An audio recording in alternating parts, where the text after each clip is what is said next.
Let's go over what the screen is on the Bernina 1300MDC.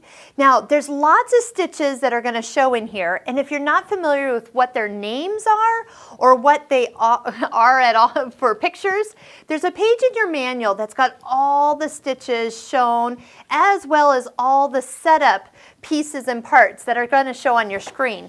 The nice thing about the screen is that it's like a quick reference guide, so you don't have to open up your manual. And as you get used to using different stitches, this will help you remind you what settings you need to have for stitch length, what your tensions actually need to be set at, and what parts you need engaged or not engaged. One more thing, there is a screen brightness right underneath here. You have to open up the front door to get to it, and then that little knob can make this brighter or darker depending on where you're sitting and where your light is coming into. So this is not in an automatic setting. This is only a visual manual right at your fingertips. So even though it says the tensions are here, you actually need to physically change them right here on the dial. So don't be, this is just a little help. So let me show you that you also have the ability to set up a machine, stitch, and then set it and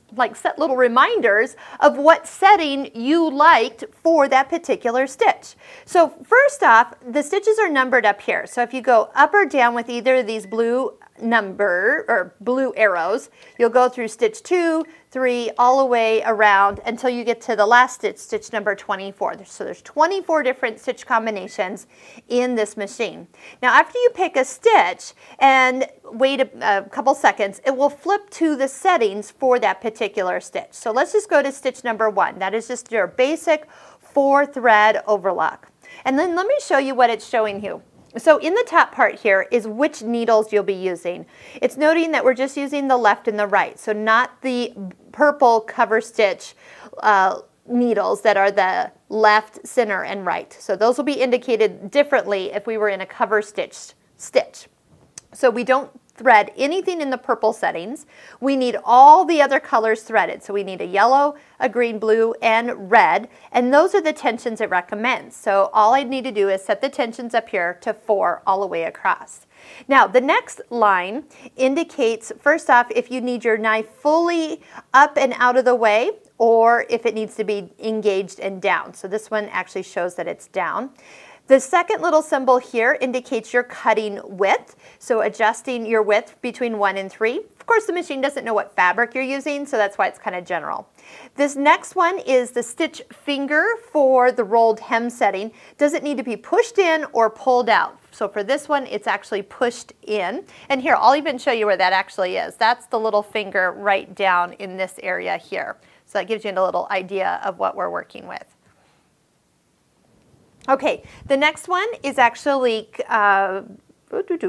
stitch length, so 2.5. That's on the side of your machine as a knob over here. The next one is differential feed. Again, the machine doesn't know which fabric you're actually using, so N for normal for now, but again, that can be adjusted based on what fabric you're using. And then that's a great way to tell it when you've adjusted it. That's nice. And then the last one is actually, there's kind of 2 here. When you are using the little front cover in the cover stitch mode, there'll be a little symbol for that. And also if the looper is engaged or not engaged, that's the upper looper.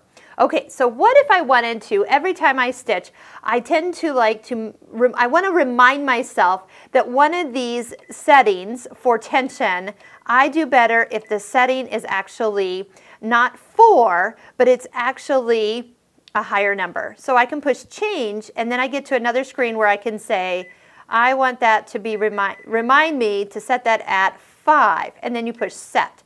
So it highlights to kind of remind you that that was not a default setting. And then we can go back and we could change other things, like we could actually change stitch length or differential feed, that type of thing.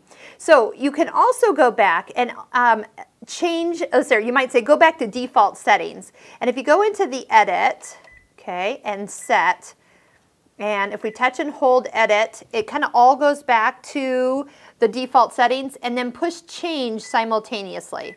and you'll notice that all your numbers will go back to their original settings. So let's say you change it for one project, but now you kind of want it back to where it was. You kind of need to do 2 buttons for that. So just go through your manual, kind of get comfortable with what each of these different stitches are, and then at a glance, you'll be able to go to them with a lot more ease and be able to set up the machine a little quicker with those pictures right at your fingertips.